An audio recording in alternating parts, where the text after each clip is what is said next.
All right, we're taping this a little bit after 8:15 Pacific time. Just watched Milwaukee save their season. Big Woz is here. Wosney Lambre from The Ringer. Marcus Thompson from The Athletic. And we've been making fun of Woz all day about falling on the Giannis sword after Giannis played a good game. You were not a Giannis believer. Giannis showed up. More importantly, Chris Middleton showed up. On the other hand, I can't say that was like a must-win game for Brooklyn. They got their game 5. They know they have game 7 home. I'm sure Kyrie's going to be involved. And it was kind of one of those, you put your toe in it, you dip it, you shoot some threes, you feel it out. You see make what it your do, run. Right? Yeah, you're kind of like, could we steal this? And then the way Middleton was playing, you weren't going to steal it. Anyway, has your opinion changed of Giannis, Woz?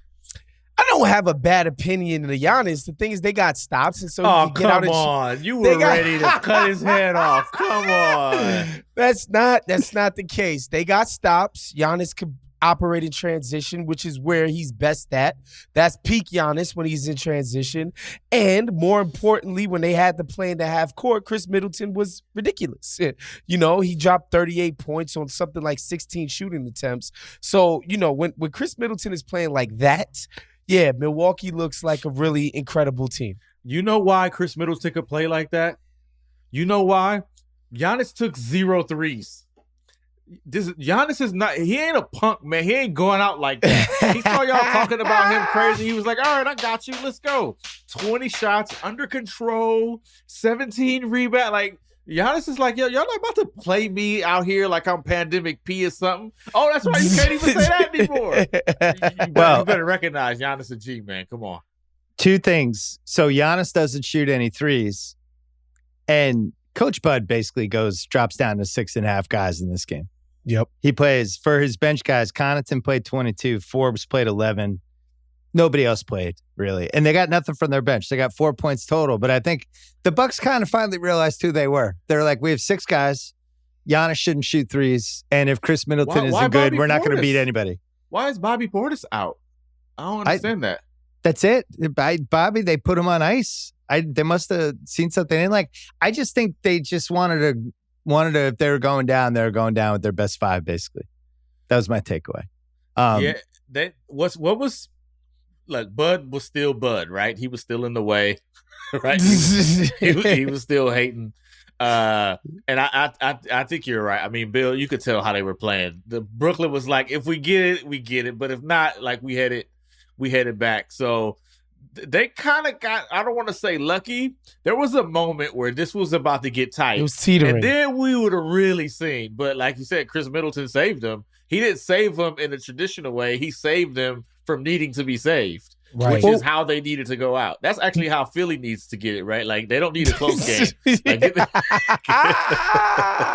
Well, when did you text us? It was right at the end of the 3rd quarter where it seemed like the throats were tightening. Mm-hmm. The crowd was getting deer in the headlights-y.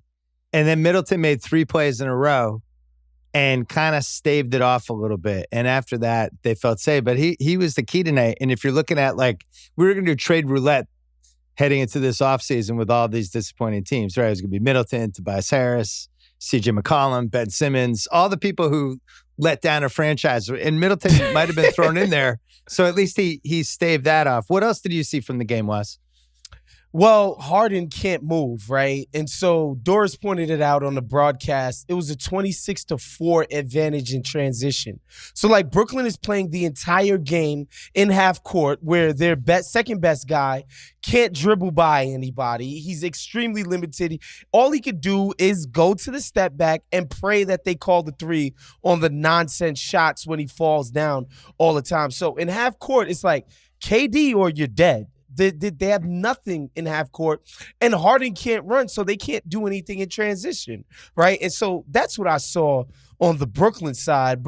Wait, can you hold that thought? Because I have a follow-up thought that's important. So maybe this is a total coincidence. I'm not sure it is, though. Milwaukee only had 4 offensive rebounds in Game 5. Today they had 15, and I think it was because they saw what you just said. Brooklyn wasn't going to run because Harden can't run. Milwaukee does that thing where they, instead of going for offensive rebounds, they just try to get back on defense so they don't give up fast break stuff. But if Brooklyn's not going to run, well, why would we send everybody back? So they started crashing the boards, and they actually created some extra possessions and stuff from that. So I'm with you. I think it seemed like Milwaukee finally figured out that Brooklyn wasn't going to run, took advantage of it. Yeah, who's supposed to run on this team, right? It's got to be James Harden, and I guess to a lesser extent KD. But look, if you're a team who has struggled the entire postseason, save for the Miami series, in half court, you got to get the extra possessions, right? So you have to crash the board. Those are the best looks you're going to get off of those putbacks and, running in transition. So they did what they had to do to get the best looks possible. And, I'm somebody who still thinks what they do in the half court is very shaky. Drew Holiday remains a minus as a half-court offensive player. But, they got just enough today, and then it didn't have to get tight. And you and Marcus are right about that. Brooklyn felt like they were like, look, let's just stay in the game. And hopefully we're close when it gets down to the nitty-gritty within the last 5 minutes, and we would force Milwaukee to get into half-court execution with their season on the line, and I would have bet that they wouldn't have got it done. But thankfully for Milwaukee and their fans, it never came to that. Well, and they also knew they weren't getting calls tonight. That wasn't happening either. I'm not saying it was called in by the league because Milwaukee was going to the basket, but it was 28 free throws for Milwaukee, 14 for the Nets. Giannis threw it to himself at one point and then elbowed Jeff Green in the face, and they were like, foul Jeff Green. I thought it was pretty shaky tonight. In what universe does KD have 2 free throws? Yeah. Being guarded by PJ Tucker. Right. How many fouls did PJ Tucker? He had 4 fouls. Durant was 15 for 30 for 32 points, which is not the kind of line he wants. He wants to be like 11 for 20 and go to the line 15 times. Absolutely, yeah. Harden was 5 for 9. He took 6 threes, 16 points. I don't think he can move. He can't. And first of all, the fact that he's getting up only 9 shot attempts in a game where Kyrie's not playing, that's kind of all you need to know about the limited nature of what he could do right now. You know what I'm saying? And KD, look, he dropped 50 the last game, had the best game of his life. 15 for 30 that's pretty good considering the circumstances of who's around him and how much of the burden is going to be on him. You said 15 for 30 is all right. That's pretty good. No, it's good. Pretty good. Yeah. That's good. I'm not trying to say anything, Mark. But look, last time I was on here with Bill, I said, I'm happy KD's finally, for the first time in 5 years, going to actually have to exert himself. And that's going to happen in Game 7. They're going to win because KD was incredible and nothing else. Well, are we sure they're going to win Game 7, Marcus? Yeah. You know what? Yes, because I think it's going to come down to late game execution. They're not blowing them out. And I don't know how you trust Milwaukee. Even we're looking at Drew, I don't even know who Drew Holiday is. And I think some of that is the offense. All they do is basically take turns going one-on-one. They should have double the assists Brooklyn has. Brooklyn is full of G's. This is what they do is ISO ball. That's not Milwaukee. That's why, look, this Middleton performance is sneaky to me because he's one of them dudes who will get some buckets one game and I got this. Give me the number 1 spot. And next game, it probably won't work out that well. So that makes me nervous. I don't know what Drew Holiday's doing. I don't know why he's 1 for 10 from 3 and 7 for 11 from 2. And 9 of those were step backs, by the way. I don't understand what that is, but I do think part of it is they don't have any movement. They aren't passing the ball, and it's like, all right, it's your turn. Go, right? And all right, now it's your turn. Go. I don't even know, you're talking about running. On offense, they walk the ball up a lot. It's like a lot of whoever gets the rebound, I'm walking, I'm surveying. It's like, dude, you guys are not Kevin Durant. Pass the ball up the court.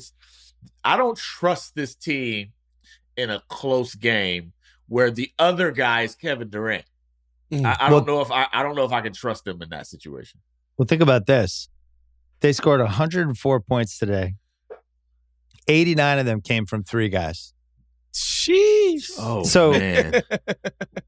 Look, Lopez might get maybe Game 7, he's better, but ultimately their ceiling for how many points they're just going to score with the team we're watching is somewhere in the low hundreds. They got to 104 because Middleton was awesome today. I think that's you think they'll probably end up like in the 90s. They don't have that one heat check guy. They don't even have like, not just like the Lou Williams type. They don't have that anybody type who can just come in and score 8 points in 2 minutes. No. And if you're y'all Brooklyn, ain't buying Forbes. Y'all ain't buying Forbes as the. Oh God! Come on, he waiting had the on one it. game. Waiting on it. But if I'm Brooklyn, I just feel like I have to get to 100 points in Game 7, and I'm going to the next round. And if you get to 115, that's ball game. Of Right. course. Right? And they, you know what's crazy is like, Joe Harris is like so overdue. I don't know if he can pull this out. I don't know what's going on with him, but he's like 4 for his last 24 from 3. Like he's shooting worse than Giannis from 3. You know, he's gonna hit 5 threes in Game 7 in Brooklyn, right? This feels like something's coming. And if that happens, like how does Milwaukee answer that when they're getting nothing from Joe Harris? And Joe was getting nothing. He made one today and was yelling. He was doing the thing where he's just yelling at like the scores table. And then Mark Jones and Joe Harris is telling them. And then they show the replay. And I looked at the stats. It was his only 3 of the game, I think. Yeah, he's 1 for 4 from 3. And it was like, what are you yelling at, Joe Harris? You haven't made a shot. You're like zombie Joe Harris. That's been yelling at his arm, his right hand. Right. Like, what the hell is wrong with you? Well, so you have that on that side. And then PJ Tucker, I just want to point out, scored 3 points in the last 2 games total in 65 minutes. But, you know, if they're going to keep generating PJ Tucker open corner threes, I'm fine with that. I have confidence that a few of those might fall. But I think what you're seeing with Joe Harris is directly tied to James Harden being limited, right? When he's not able to blow by his guy and attract help in the paint and then spray it out, right? And then, you know, Brooklyn puts the defense in scramble mode and rotation and it magically ends up in Joe Harris's hands. That's a direct result of Harden being hobbled. Like, who's going to generate those looks for Brooklyn when Harden is not doing it? And, of course, Kyrie is out, right? So the looks that Joe Harris is getting, he's trying to do it himself. He's trying to shoot off the dribble, off a screen and roll, which is, you know, that 1-3 was off the dribble, off of a pick and roll. Rise and fired, right? So Joe Harris is the fact that he only got off 4 threes shows you he's the weather vane for their offense. When Joe Harris is getting these spot up looks or curling off a screen looks, that shows you Brooklyn's offense is working the way it's supposed to work. But with Harden looking the way he's looking, it's tough. But at the same time, you know, I think Milwaukee, you have to be satisfied with the way you play defense tonight. And again, not like your assignment was the craziest. You have one guy and a bunch of other dudes, but you did it. You executed it. And it's going to, you know, not to belabor this point. People are going to say we're belaboring this point, but like they have to deliver in the half court in tight spots.